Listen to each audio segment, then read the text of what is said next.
Hello, this is Dr. Nelson with Chapter 11. But first,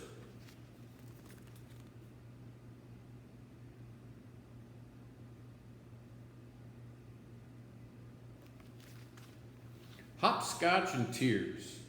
I watched the blue Toyota speed down my street and listened to the sound of the diesel engine fade.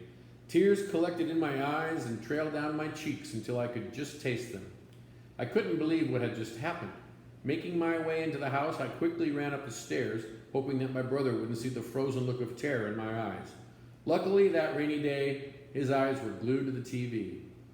Plopping down on my unmade bed, I buried my face in my pillow. Light sniffles turned into cries, and cries into hysterics. I couldn't bear it. The pain was too strong, and my heart was broken. We'd been seeing each other for 3 months and 2 days. Not that I'd been counting. I'd never been so happy. We had brought out the best in each other, but that day he threw it all away, out the window of his rusty blue Toyota, in a speech that still rings in my ears. I don't think we should see each other anymore. His voice trailed off. I wanted to ask him why. I wanted to scream at him. I wanted to hold him, but instead I whispered, "Whatever," afraid to look him in the eyes because I knew I would break down. I lay there crying all afternoon and into the night, feeling so alone, so upset, so confused. For weeks I cried myself to sleep, but in the morning I put a plastic smile on my face to avoid having to talk about it. Everybody saw right through it. My friends were concerned. I think they thought I would recover sooner than I did. Even months after the breakup, when I heard a car drive up my street, I'd jump up to the window to see if it was him. When the phone rang, a chill of hope would run down my spine. One night, as I was cutting out magazine pictures and taping photos on my wall, a car came up my street, but I was too preoccupied to notice that it was the car I'd been listening for over the last 2 months.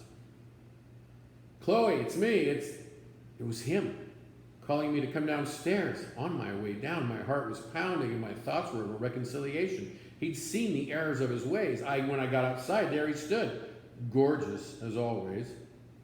"Chloe, I came to return your sweater. You left it at my house, remember?" I'd forgotten all about it. "Oh, of course, thank you," I lied. I hadn't seen him since the breakup, and it hurt. It hurt a lot. I wanted to be able to love him again. "Well, I guess I'll just see you around then," he said, and he was gone. I found myself alone in the darkness, listening to his car speed away. I slowly walked back to my room and continued to tape photos on my wall.